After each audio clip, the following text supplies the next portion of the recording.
नाम है आपका? कहाँ से हैं आप? कास्ट कौन सी है आपकी? ब्राह्मण। आपका क्या नाम है? देवेंद्र सिंह। कहाँ के हैं आप? ग्राम का से। हाँ, कौन कास्ट है आपकी? ठाकुर।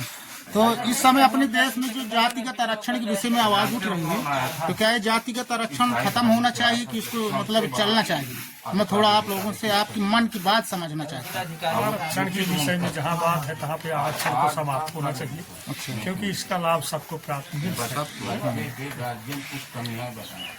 हो सके। आरक्षण को एकदम से ही समाप्त, आरक्षण खत्म होना चाहिए। नहीं जी, से नहीं खत्म कर रहे हैं तो फिर सबको बराबर करें सबको। ये तो बीआरटी का आधार पर आरक्षण दो, आरक्षण खत्म करो, आर्थिक हिसाब से आरक्षण दो सबको। जो गरीब अमीर जो गरीब है बराबर मिले तो उसको बराबर आरक्षण दो। जो रईस बन गया है, जैसे बन गए, जो आरक्षण से बने हुए, कोई जज बना है, कोई डीएम बना है, कोई एसपी बना है, हाँ फिर भी उनको आरक्षण मिल रहा है। ये कैसे मिल रहा है? कैसे कैसे चलता रहेगा ये देश कहाँ जाएगा? फिर एक आबादी फिर गरीब हो जाएगी, फिर उसको आरक्षण दो, फिर ऐसे थोड़ी होगा। सरकार से अनुरोध है कि इसको समाप्त किया जाए, आरक्षण खत्म किया जाए। आरक्षण के विषय में आपका क्या मत है? वो सही है जो कह रहे हैं, सही है। आरक्षण लागू होना चाहिए कि खत्म होना चाहिए? वो तो सबके लिए बराबर हो, नहीं तो किसी के लिए कुछ भी ना हो। अधिकार सब पे एक समान है, एक समान होना चाहिए। और आप जैसे आप समझ रहे होंगे कि बहुत सी जातियां जो ठाकुर पहले सिंह ही लिखते थे। पहले बात तुम फिर गौर से समझिए, ठाकुर के अलावा कोई अन्य जात सिंह, तो क्या इस सिंह जैसे बहुत से लोग यादव भी सिंह लगाते हैं और आरक्षण का लाभ ले रहे हैं? हाँ, वो तो सब हाँ, अलग अलग। और बहुत से ऐसे कास्ट जो सिंह लगाने लगे, तो उनके विषय में आप क्या कहेंगे? ये गलत चीजें हैं। जो जिसकी चीज अगर वो सिंह है, अच्छी लगती अगर वो सिंह बनना चाहते हो तो हमारे जैसे मतलब आरक्षण से दूर रहे, आरक्षण का लाभ न ले। सही है बन बस सिंह बन जाए। पंडित जी कहने बनती है सब सिंह बन जाए। दीपक मिश्रा आपके ये हमारे नहीं, हमारे मिश्रा जी जो है कौन है, किस पद में है? सुप्रीम कोर्ट के चीफ जस्टिस थे। अच्छा हाँ। जिन्होंने आरक्षण को खत्म किया था। अच्छा। लेकिन किसी कारणवश हमारे प्रधानमंत्री जी ने इसको जो है अपना बहुमत पास करा करके इसको फिर से लागू कर दिया। लेकिन इसको हम कहते हैं कि इसको बंद होना चाहिए, हर तरह से इसको बंद होना चाहिए। तो फिर आप आर्थिक आधार पर आरक्षण लागू होना चाहिए। क्या नाम है? यही हमारा कहना है। नाम क्या है? मेरा नाम रामदास शुक्ला है। आप किसी पार्टी से मतलब रखते नहीं, हैं? हम किसी पार्टी से मतलब नहीं रखते, सामाजिक कार्यकर्ता हैं हम शुद्ध। क्या ब्राह्मण ठाकुरों के लिए भी आरक्षण जरूरी है कि नहीं? बिल्कुल जरूरी है भैया, इसलिए जरूरी है कि पढ़ाई में किसी तरह का वो न होना चाहिए, क्योंकि बच्चा वो भी है, पढ़ाई बराबर होती है भाई। अल्पसंख्यक का जो भी बच्चा है, बच्चे तो बराबर है ना, क्योंकि अन्न वो भी खाता है, अन्न वो भी खाता है। शिक्षा के केंद्र में कोई आरक्षण नहीं है। भेदभाव गवर्नमेंट को नहीं करना चाहिए। शिक्षा के क्षेत्र में भेदभाव नहीं करना चाहिए, क्योंकि बच्चे सभी बराबर है। आरक्षण अगर पिछड़ी जात को या किसी भी जाति अन्य जाति को गवर्नमेंट दे रही है तो हर वर्ग को देना चाहिए। जातिगत कोई मामला नहीं है, सिर्फ ये है कि आरक्षण अगर है तो सबको हो, और नहीं है तो किसी को नहीं देना चाहिए। आर्थिक आधार पे आरक्षण। आपका कहने का मतलब है कि न कोई जातवाद से हटकर केवल अमीर और गरीब के बीच में आरक्षण होना चाहिए।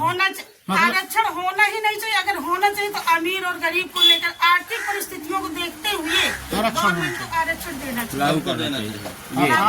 आप क्या कहना चाहते हैं आरक्षण के विषय में? क्या नाम है? मेरा नाम राधेश्याम है। पिता गजोधर तिवारी। कहाँ के रहने वाले हैं? ग्राम मरका, तहसील बवेरू, डिस्ट्रिक्ट बांदा। जाति कौन सी है आप? ब्राह्मण।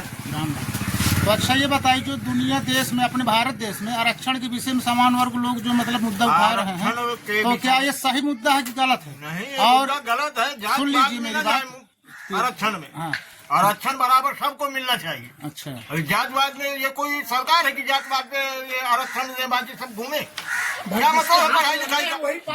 मतलब क्या है पढ़ाई लिखाई का? वही पढ़ाई तो सब लोग करते हैं, चाहे जिस जात का हो। आरक्षण मिले तो सबको बराबर मिले। वो 50% पा करके आरक्षण प्राप्त करके जो है नौकरी पा जाते हैं। हमारा लड़का 95% है, वो नौकरी नहीं पा रहा है। अगर देखा हमारा बच्चा 95% है, वो नौकरी नहीं पा रहा है, और उनको 50% में नौकरी पा रहा पूरी। अगर देखा जाए हमारे बच्चे 50% में फेल कर दिए जाते हैं, निकाल के बाहर कर दिए जाते हैं। धरातली स्तर पर अगर देखा जाए, जो पात्र है आरक्षण का, उसको वास्तव में आरक्षण नहीं मिल रहा, और आरक्षण उसको दिया जा रहा जो पात्र नहीं है, जो जिसके सब कुछ होते हुए गार्जियन अधिकारी रैंक में या कोई रिलेटिव है, तो उसको मिल रहा है पैसे वालों को। अब जो वास्तव में अवास्तविकता में देख करके वास्तव में जो पात्र का आरक्षण है उसी को मिलना चाहिए, उसमें को लेकर के नहीं होना चाहिए कि वो किस जाति का है, उसको क्या आरक्षण मिलना उचित है या नहीं उचित है।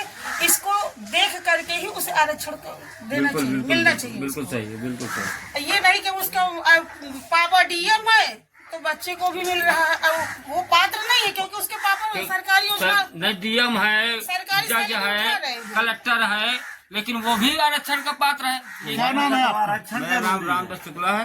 कहाँ के रहने वाले हैं? मैं मार्का का रहने वाला हूँ। जाति कौन सी है? ब्राह्मण। तो क्या आरक्षण के विषय में आपका क्या कहना है? आरक्षण तो सबसे घटिया चीज है आरक्षण। यदि देना चाहिए, नासूर है ये हमारे जो है कि सामान्य वर्ग के लिए, क्योंकि जो शिक्षा के क्षेत्र में है, शिक्षा इससे जो है, जो हमारे संस्थान है वो सब जो है अशिक्षितों से भरे पड़े हुए हैं, क्योंकि 50% के भरे जो सक्षम है, जो लड़का पढ़ा लिखा वो पहुंच नहीं पा रहा है आरक्षण की बदौलत। तो इसलिए आरक्षण हटना चाहिए और आर्थिक हिसाब से आरक्षण लगाना चाहिए। सरकार को इस पर ध्यान देना चाहिए। सरकार की ये जिम्मेदारी बनती है कि आरक्षण खत्म करे, जनता को न्याय में मिले, और नौजवान हमारा जो बेरोजगार घूम रहा है उसको रोजगार मिले। धर्मेंद्र सिंह पंवार। जाति कौन सी है? ठाकुर। तो जो आरक्षण क्या खत्म होना चाहिए? ये नासूर है भाई, नासूर इसे को बोलते हैं। अच्छा, नासूर है। हाँ, ये नासूर है। इसको या फिर सबको दे या फिर इसको बंद कर, या सबको दे या सबको खत्म। हाँ, या फिर खत्म ही कर। आरक्षण खत्म होना चाहिए। हाँ।